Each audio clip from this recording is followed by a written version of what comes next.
I'm Rossano Lima. I'm the Vice Director of this institute. I would like to welcome you. The Director, Gulnar Mendoza, is not here now. She's taking care of her father that is sick, was under surgery last night. He's okay, but he needs her help. And well, I would like only to say that we are glad to be with you these 2 days and welcome all of you, the Brazilians also. Thank you.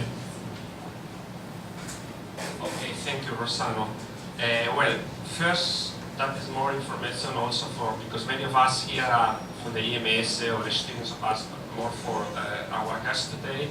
Here at the Institute for Social Medicine, as I told you, we have a graduate program, master and PhD in collective health. And our department where some people here belong, most of them, Julie and Benilton, Rossano, etc. It's a department of human science and health. And we have a strong tradition of dealing with issues of mental health. Mental health is one of our fields, even because the three of them here, Julie, Benilton and Rossano, are psychiatrists and psychoanalysts. So that's also a very strong tradition. And also a strong tradition of thinking autism and autism issues. So we have a group which is run by Jurandir and Rossano, discussing first-person narrative on autism, and we have already several master and PhD theses which has been defended at the Institute on autism-related issues, being from a more philosophical, psychological perspective, more anthropological oriented. We have all sorts of methodologies, and we have also people with the production for the Institute on Autism. We have articles in Brazilian international journals, book chapters and books already on the topic. So there is a lot on, also a lot of interest on autism, activism around autism, activism and expertise, like people like Clarice and Barbara who are dealing with that. It's also a topic very important for us, expertise on activism, both inside and outside autism. Last year, for instance, September 2015, Clarice Rios and Elizabeth Fine organized a workshop on autism spectrum disorders in global, local, and personal perspectives, where there were Roy Brinker, Princeton Hughes, and several other international people working with autism. So we have a tradition of thinking those issues. And it's also a very important moment in Brazil, at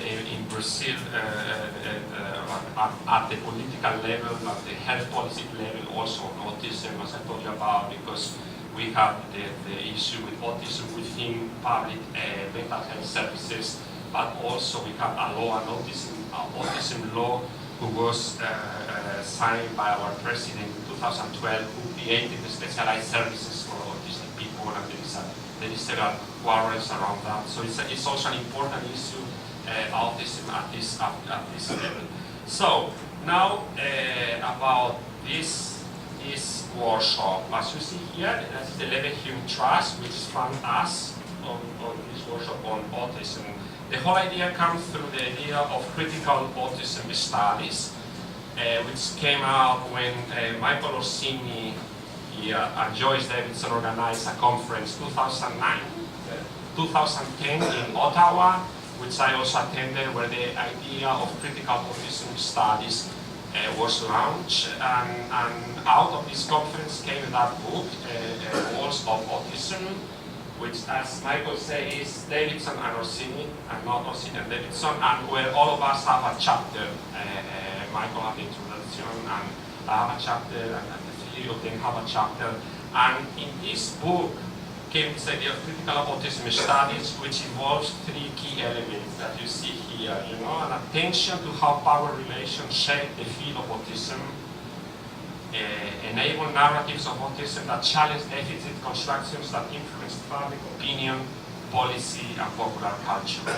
And finally, to develop new analytic frameworks using inclusive and non-reductive methodological and theoretical approaches. So this idea of thinking of autism not as a strictly biomedical issue, much more in the line of disability studies, disability theoretical approach, which is what we have been doing here also at the Institute when dealing with autism. Also, without having from the very beginning, without having this beautiful idea of critical autism studies, but very influenced by the social model of disability, is what based what the studies of everybody who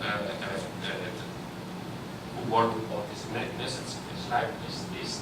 So that's the grant. We got this nice grant because it's a network grant just for the 5 of us. You know, we got money to meet each year in one country and do things around autism. So we wrote already an article for disability and society, and the idea is to organize an edited book and three more articles on the issue of critical autism studies with expertise of the respective national context. So this is the 5 of us.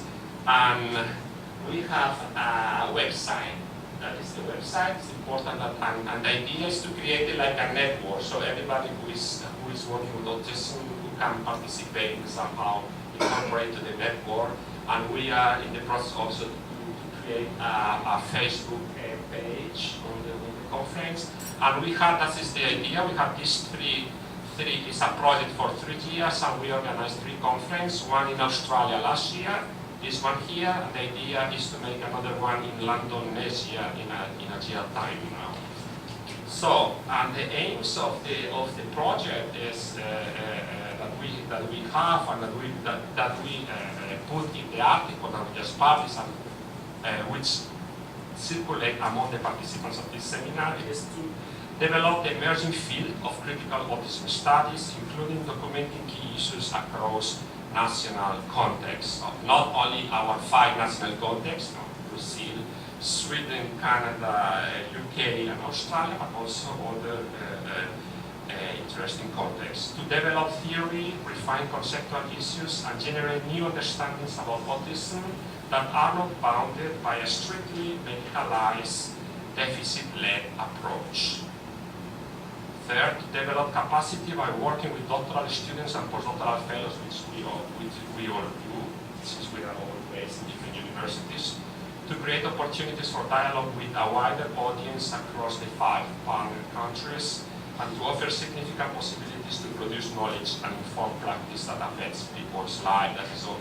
The whole idea when we present this grant, as we propose that we do what I think we're in the process of doing. So I pass now to my colleague here, Lindsay. So I'm Lindsay, I'm one of the network members. Just want to say thank you very much to Francisco and to the university for hosting us and making us feel so welcome. It's a real pleasure to be here. So I'm going to tell you a little bit about what we've been doing in the network so far, and some of the conceptual and theoretical issues that we're looking at. And we've started to discuss these, as Francisco said.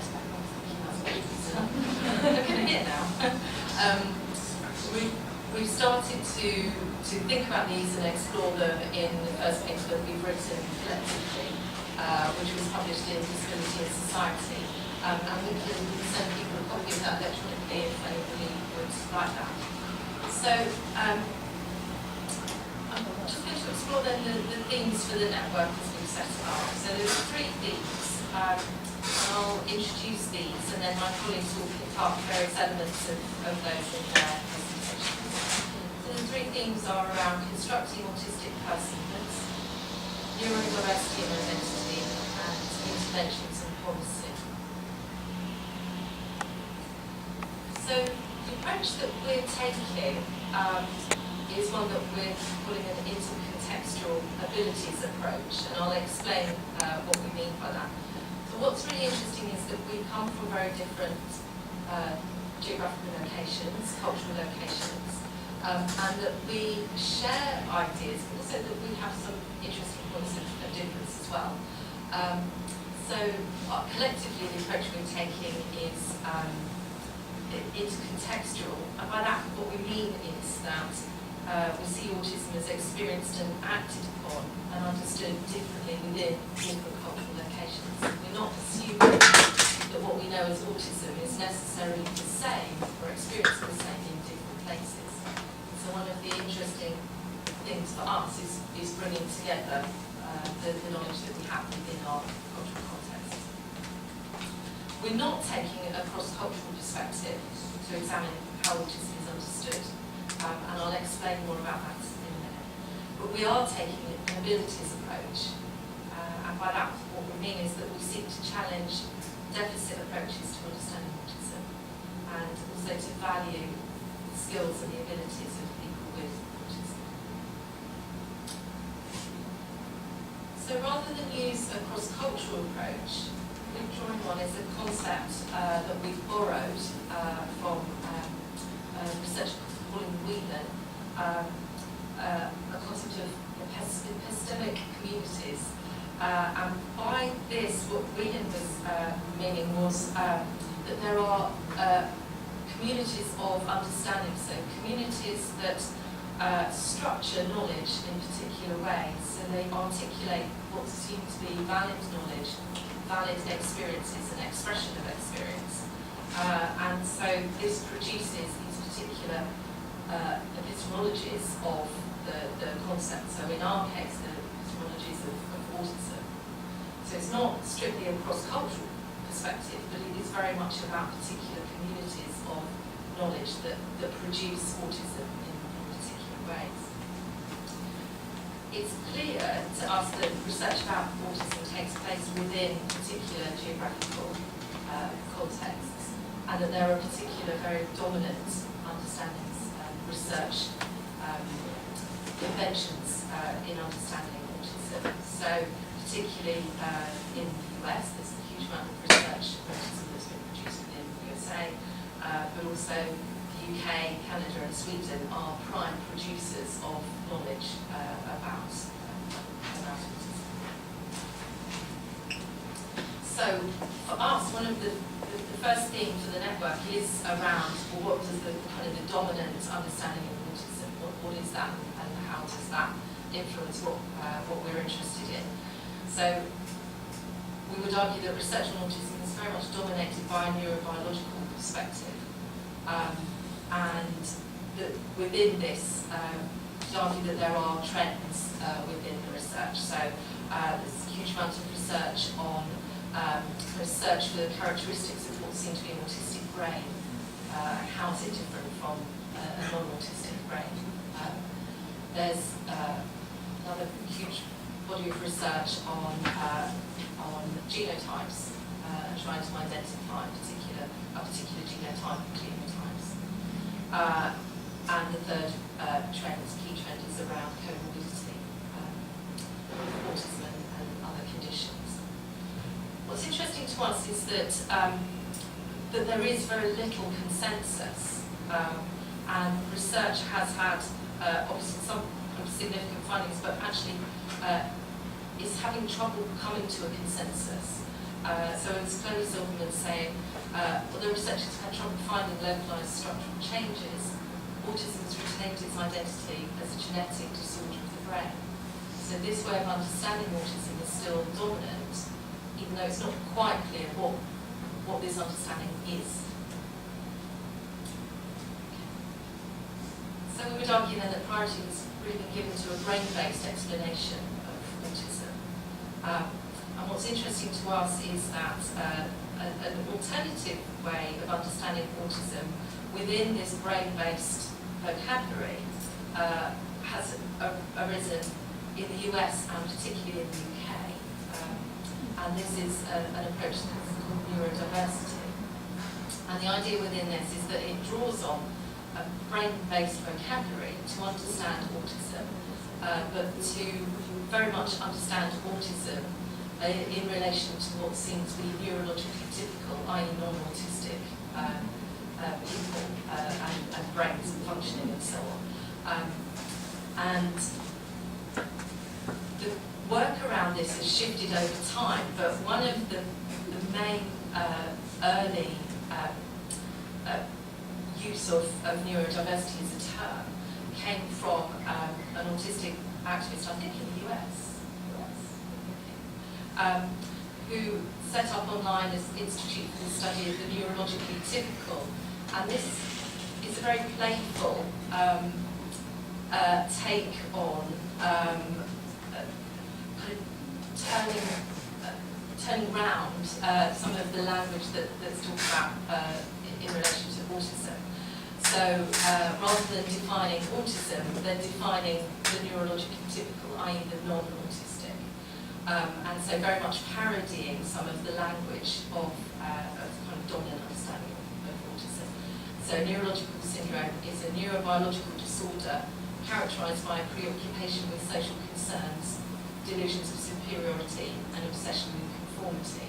So it's a really playful term.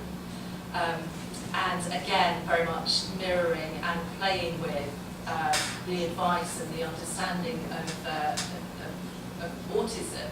How common is it? Tragically, as many as 9,625 out of every 10,000 individuals may be neurologically neurotypicals.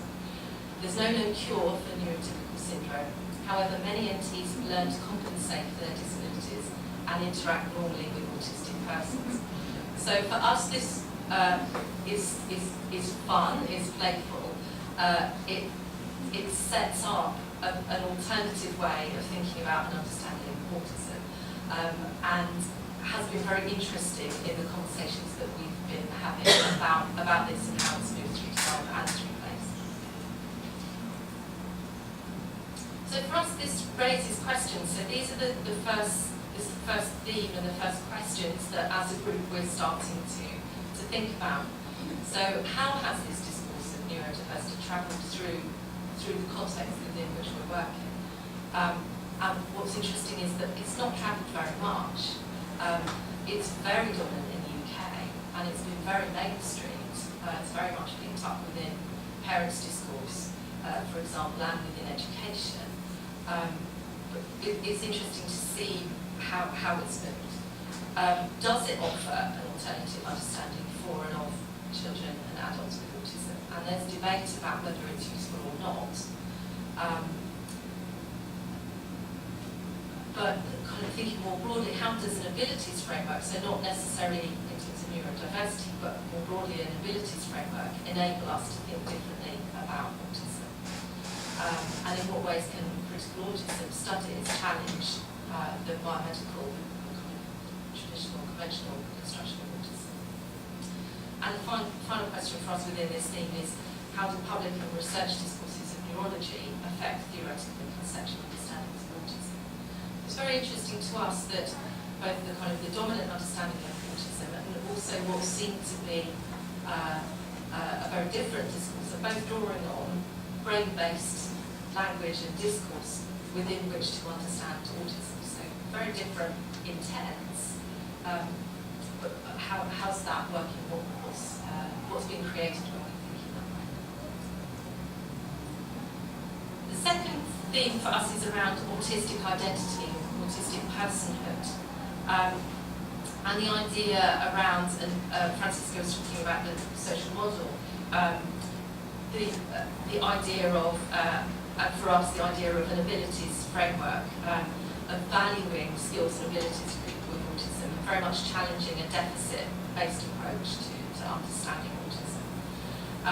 And also recognising that in many contexts, people with autism are subject to very inhuman treatment and interventions. And so for us it's very important to think about what does it mean to be human? What does it mean to be human with autism? And to recognise that ideas about what it means to be human and the ability to be seen as a citizen within different cultural contexts very much rest upon particular assumptions about personhood and about liberty. So within this theme, we were interested in these particular questions. So we were interested in ideas about normativity. So when we think about child development, for example, how do ideas about normative childhood and adulthood impact on children and adults with autism and their families? And largely, the deficit model is still assumed. So you have a normative model of child development against which you measure children with autism, and they're seen by default to be deficient and not developing appropriately. So we're interested in that. How does that idea of normativity position children and adults with autism? So how do ideas about normative development in the public arena intersect with the lives of children and adults with autism and their families? And how do these ideas shift across different cultural and geographical contexts? And for us, bringing this together in the third theme, which is around interventions and policy. So obviously the way in which you understand and experience autism and the ways in which it's represented within the public realm very much have an impact on what you understand to be effective and appropriate intervention and effective and appropriate policy. So as a network, what we're interested in is how provision is shaped by and implicated within different cultural contexts.